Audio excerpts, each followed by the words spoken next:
Atención. Lo que explotó esta semana en el Congreso mexicano no fue una simple diferencia parlamentaria ni una discusión técnica sobre cómo organizar elecciones. Fue una prueba de poder. ¿Y Claudia Sheinbaum la convirtió en un detector de lealtades?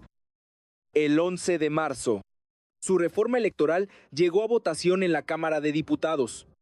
En apariencia, era una propuesta sencilla de explicar ante el país elecciones menos costosas, menos cargos obtenidos sin voto directo y menos dinero público destinado a sostener estructuras partidistas que muchos ciudadanos sienten cada vez más lejanas. Pero en política, lo que parece simple casi nunca lo es. Porque en cuanto esa reforma tocó privilegios reales, dejó de discutirse la democracia y empezó a discutirse el dinero. Para aprobarla, Sheinbaum necesitaba mayoría calificada. Morena empujó con sus votos.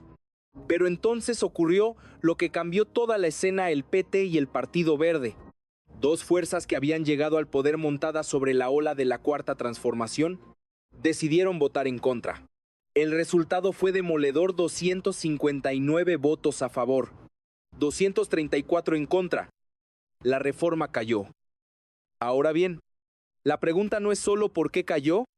La pregunta de fondo es, ¿por qué Claudia Sheinbaum puso sobre la mesa una reforma que obligaba a sus propios aliados a retratarse públicamente? Porque eso fue exactamente lo que pasó. La votación no solo bloqueó una iniciativa presidencial, también dejó a la vista qué partidos estaban dispuestos a defender una transformación profunda y cuáles, llegado el momento decisivo, preferían proteger las piezas que garantizan su supervivencia política. El punto más sensible era, claro, los plurinominales. Esos espacios que no dependen de ganar una elección directa, pero sí sostienen cuotas de poder, presencia legislativa y acceso al presupuesto.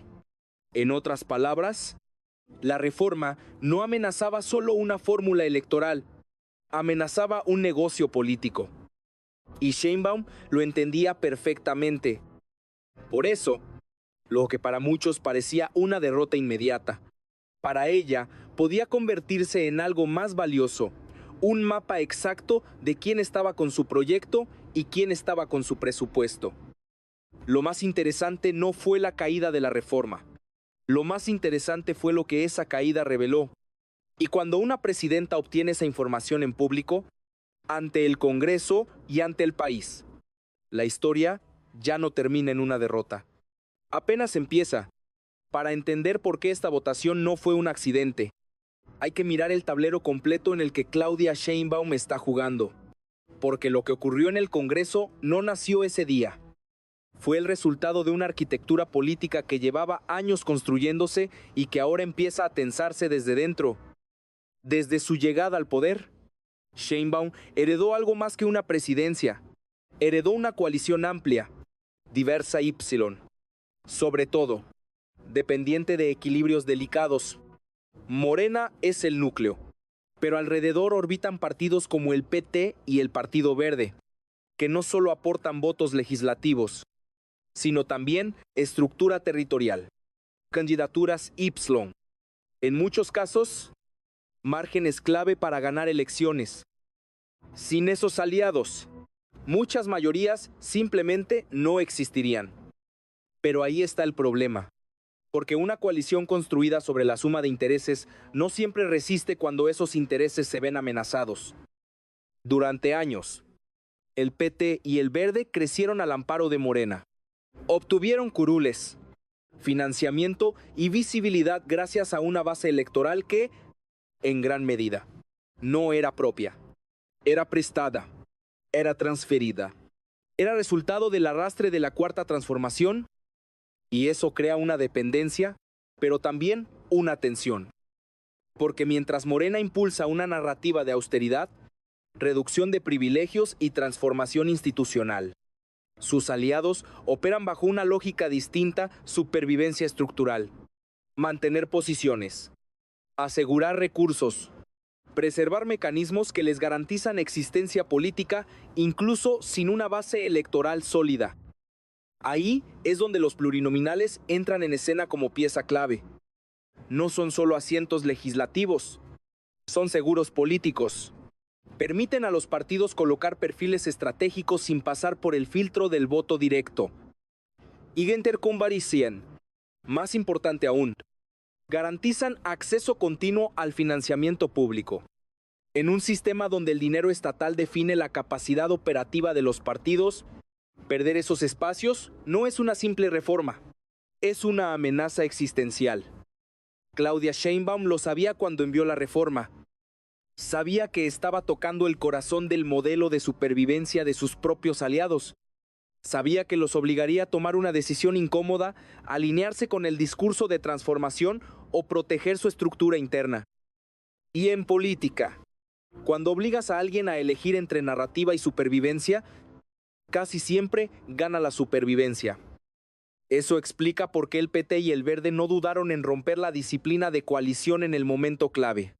Pero también explica algo más importante por qué Sheinbaum permitió que ese momento ocurriera en público. Registrado, sin negociación previa que lo suavizara. Porque esa exposición tiene valor estratégico. En el Congreso, las votaciones no solo aprueban o rechazan leyes, también generan evidencia. Evidencia que luego puede ser utilizada en campañas, en discursos y en la construcción de legitimidad frente al electorado. Y eso nos lleva a un punto crítico. Mientras la oposición PAN, PRI y Movimiento Ciudadano celebraba la caída de la reforma, en realidad estaba entrando en el mismo cuadro que los partidos que votaron en contra. Todos quedaron alineados en una misma fotografía política a la defensa del sistema actual. Una fotografía que, en el corto plazo, parece una victoria, pero en el mediano plazo puede convertirse en una carga. Porque si el eje del debate se redefine como quién defendió los privilegios y quién intentó reducirlos, entonces la votación del 11 de marzo deja de ser un episodio legislativo y se convierte en material de campaña, y ahí es donde el movimiento de Sheinbaum empieza a adquirir otra dimensión. Porque el contexto ya no es solo gobernar en el presente, es construir una narrativa hacia 2027. Es preparar el terreno para una elección donde no solo se disputarán cargos, sino el sentido moral del voto. Lo que parecía una fractura interna empieza a verse como una reconfiguración del mapa político. Y cuando ese mapa cambia, las alianzas dejan de ser estables. Se vuelven reemplazables. La ruptura no ocurrió en silencio. Ocurrió en público, con discursos, con gestos y con contradicciones imposibles de ocultar. En la tribuna, los posicionamientos dejaron ver algo más que una diferencia de voto. Mostraron la incomodidad de quienes intentaban sostener dos discursos al mismo tiempo. Apoyar a Claudia Sheinbaum mientras bloqueaban su reforma más emblemática. El caso del PT fue especialmente revelador. Su coordinador, Reginaldo Sandoval, subió con respaldo visible, con diputados detrás, con una puesta en escena de fuerza. El mensaje era claro, el PT seguía siendo parte del proyecto. Pero después de más de 15 minutos de intervención, lanzó una frase que terminó por encapsular toda la contradicción. Estamos al 100% con la presidenta y al 200% con el pueblo de México. El problema no fue la frase, el problema fue el voto.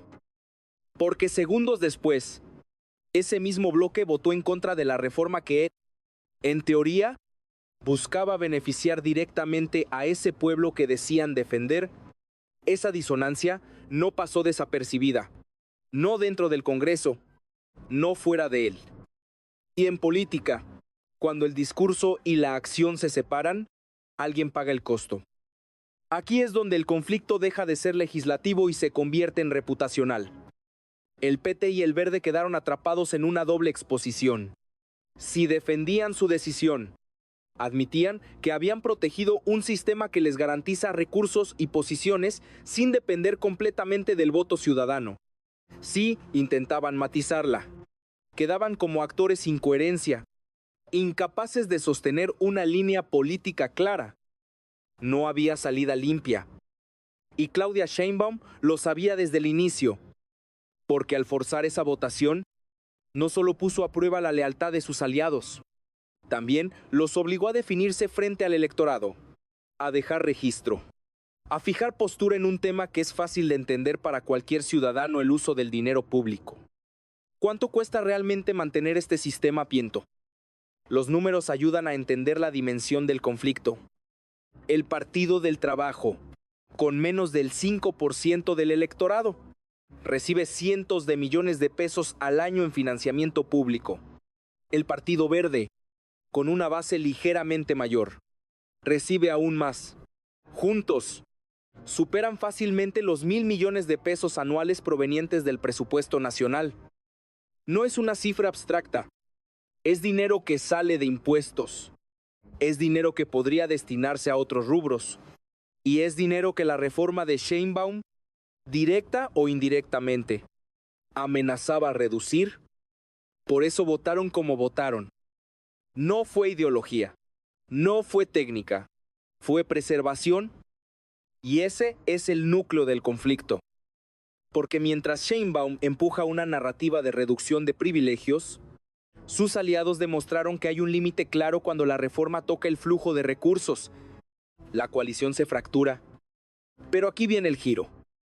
Esa fractura, que en otro contexto podría debilitar a un gobierno, en este caso quedó completamente expuesta, documentada y lista para ser utilizada políticamente. Cada voto quedó registrado, cada discurso quedó grabado, cada contradicción quedó visible. Y eso transforma el escenario. Porque ahora ya no se trata de interpretar posiciones, se trata de mostrar hechos. Y cuando la política pasa de interpretaciones a evidencia, el terreno de juego cambia radicalmente. Lo que parecía un momento de debilidad empieza a tomar forma como una acumulación de poder informativo. Y Sheinbaum todavía no había hecho su siguiente movimiento. Aquí es donde la jugada de Claudia Sheinbaum deja de ser reactiva y se revela como estratégica. Porque lo que ocurrió después de la derrota no fue silencio, no fue repliegue, fue velocidad. En menos de 24 horas, Sheinbaum anunció lo que muchos no esperaban: un plan B, no una repetición de la reforma original, no un intento desesperado por rescatar lo perdido, sino una versión quirúrgicamente rediseñada para golpear donde aún tenía margen, al mismo tiempo, mantener intacta la exposición de sus aliados. Esto es clave. El nuevo paquete no eliminaba los plurinominales, no tocaba directamente la pieza que el PT y el Verde habían protegido, pero sí atacaba el resto del ecosistema de privilegios: recortes al presupuesto del Senado, límites al gasto de congresos locales, reducción de sueldos en organismos electorales, menos regidores en ayuntamientos. En otras palabras, si no podía desmontar el núcleo, reduciría todo lo demás. Y lo hizo con una narrativa clara: el dinero recuperado iría a salud, educación y programas sociales. La pregunta es, ¿por qué ese movimiento es tan importante? Porque redefine completamente el significado de la derrota anterior. Sheinbaum no intentó forzar a sus aliados a cambiar su voto, no negoció en público, no buscó reconstruir la mayoría calificada. En lugar de eso, separó los objetivos. Sacrificó una pieza para ganar control del tablero. El plan B sí pasó, fue aprobado en el Senado con una mayoría suficiente. Y eso le permitió a Sheinbaum lograr dos cosas al mismo tiempo: avanzar en la reducción de privilegios y mantener intacta la evidencia política de quién había bloqueado la reforma original. Eso no es improvisación, es diseño. Porque ahora el mensaje hacia el electorado es doble. Por un lado, intentamos cambiar el sistema completo. Por otro, cuando algunos lo bloquearon, aún así avanzamos en lo posible. Y entre esas dos líneas se construye una narrativa poderosa, pero hay algo aún más profundo. Al no insistir en los plurinominales en esta segunda fase, Sheinbaum evita romper formalmente la coalición en el presente. Mantiene la gobernabilidad, mantiene los votos necesarios para seguir legislando, pero al mismo tiempo deja sembrada la tensión para el futuro, porque esa pieza no desapareció, solo quedó pendiente. Y todos los actores lo saben. Ricardo Monreal lo insinuó desde la tribuna, la historia no olvida. Y en política, cuando algo queda registrado en la historia legislativa, suele reaparecer en el momento electoral. Ese momento tiene fecha. Ahí es donde esta jugada cobra sentido completo. Porque lo que Sheinbaum está construyendo no es solo una agenda de gobierno, es un relato electoral. Un relato donde cada partido ya tiene un rol asignado. Donde cada voto puede ser recordado. Donde cada decisión puede ser convertida en argumento de campaña. Y es de relato. El eje no es técnico, es moral. ¿Quién defendió la reducción de privilegios? ¿Quién protegió su presupuesto? Esa simplificación es poderosa, es fácil de comunicar y es difícil de contrarrestar, especialmente cuando existe evidencia concreta para respaldarla. Aquí es donde la estrategia se vuelve más sofisticada, porque Sheinbaum no necesita confrontar directamente a sus aliados hoy, no necesita romper la coalición en el corto plazo, solo necesita dejar claro quién hizo qué cuando importaba. Y cuando llegue el momento de elegir candidatos, alianzas o narrativas de campaña, esa información se convierte en una herramienta decisiva. Lo que parecía una jugada de emergencia, en realidad fue una transición de fase. De la batalla legislativa a la construcción del terreno electoral, y una vez que esa transición ocurre, el conflicto ya no se resuelve en el Congreso, se traslada a las urnas. Si el movimiento de Claudia Sheinbaum fue convertir una derrota en información, la siguiente pregunta es inevitable. ¿Qué hace con esa información? Porque en política, saber quién es leal y quién no lo es, no sirve de nada si no se traduce en consecuencias. Y ahí es donde el escenario empieza a volverse más incómodo para todos los actores involucrados.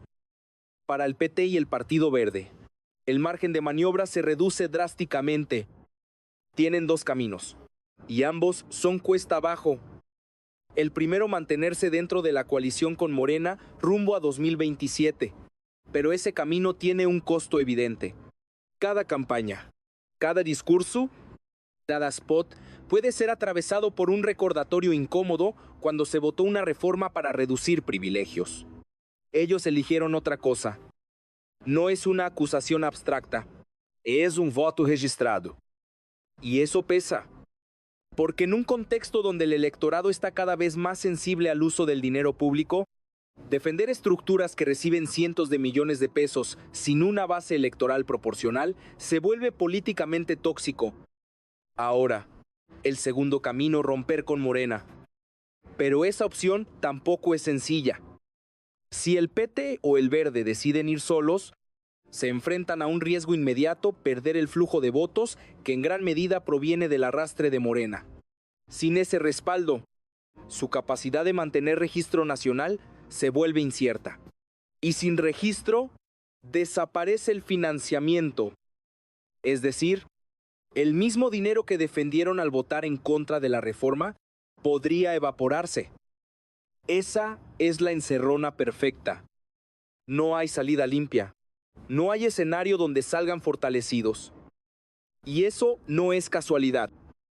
Es el resultado de una jugada que no buscaba ganar una votación puntual, sino redibujar las relaciones de poder dentro de la coalición. Pero el impacto no se detiene ahí. La oposición también queda atrapada en este nuevo tablero. El PAN, el PRI y Movimiento Ciudadano celebraron la caída de la reforma. Gritaron victoria en el Pleno.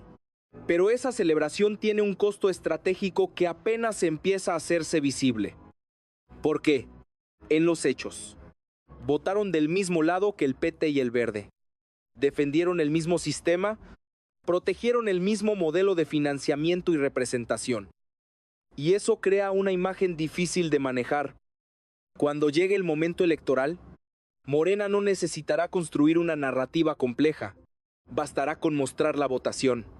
Bastará con señalar: ellos bloquearon la reducción de privilegios. Y en un electorado cansado del gasto político, ese mensaje puede ser devastador. Aquí es donde el juego cambia de dimensión. Porque ya no se trata de quién ganó una votación en marzo, Se trata de quién podrá sostener su posición frente al juicio público en 2027. Y en ese juicio, la memoria importa, la evidencia importa, los votos importan. Sheinbaum, en este punto, ya no está reaccionando a eventos, está administrando tiempos, está acumulando argumentos, está preparando un terreno donde la discusión no será técnica, sino moral y emocional. ¿Quién estuvo del lado del pueblo cuando se trataba de dinero público? ¿Quién protegió su estructura? Esa es la pregunta que empieza a instalarse. Y cuando una pregunta así se vuelve central en una elección, redefine completamente el comportamiento del votante. Por eso, lo que estamos viendo no es solo una disputa legislativa. Es el inicio de una reconfiguración política más amplia. Una donde las alianzas dejan de ser automáticas y empiezan a ser evaluadas. Una donde los aliados ya no son intocables y se vuelven prescindibles. Y una donde Claudia Sheinbaum empieza a construir algo más que gobernabilidad. Empieza a construir una mayoría propia. Al final, todo regresa a la misma pregunta con la que empezó esta historia, pero ahora con mucha más información sobre la mesa.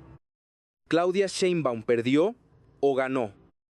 Si solo miramos el resultado del 11 de marzo, la respuesta parece obvia. La reforma no pasó. La mayoría calificada no se alcanzó. El proyecto quedó bloqueado. Pero si ampliamos el enfoque, el resultado cambia por completo. Porque en política, perder una votación no siempre es perder poder. A veces, es la forma más rápida de identificar dónde realmente está el poder. Y eso es exactamente lo que Sheinbaum consiguió. Obtuvo un mapa claro, preciso, documentado, con nombre, con votos, con posiciones públicas. Un mapa que le dice quién está dispuesto a avanzar en su proyecto y quién se detiene cuando sus intereses están en riesgo. Ese tipo de información no se negocia, no se compra, no se improvisa, se revela. Y cuando se revela en un escenario público como el Congreso, se convierte en algo aún más valioso en narrativa política. Ahora Sheinbaum no necesita suponer lealtades, no necesita confiar en discursos. Tiene evidencia, y esa evidencia tiene fecha de uso. Junio de 2027. Ahí es donde esta historia encuentra su verdadero desenlace. Porque lo que hoy parece un conflicto interno, mañana puede convertirse en el eje central de una campaña nacional. Un mensaje simple, directo, difícil de refutar. Cuando llegó el momento de elegir, algunos protegieron sus privilegios. Si este análisis te está ayudando a ver el tablero completo, suscríbete y activa la campana, porque lo que viene en la política mexicana no se va a entender solo con titulares. Y hay otro punto clave. Sheinbaum no rompió la coalición, no expulsó a nadie, no hizo movimientos bruscos. Eso no fue debilidad, fue control. Porque al mantener la estructura en el corto plazo, conserva gobernabilidad, pero al mismo tiempo deja abierta la puerta para redefinir completamente esa misma estructura en el momento electoral. Eso es timing político. Eso es jugar a dos niveles al mismo tiempo. Y eso es lo que convierte esta historia en algo más grande que una reforma fallida. Es el inicio de una transición. Una transición donde la cuarta transformación deja de depender de aliados circunstanciales y empieza a buscar una legitimidad más directa frente al electorado. Si crees que esta jugada cambia el rumbo hacia 2027, comparte este video, porque mientras más personas entiendan cómo se construyen estas decisiones, más difícil será que se oculten. Ahora la pregunta final queda abierta. Cuando llegue la próxima elección, los votantes recordarán quién estuvo dónde, cuando realmente importaba.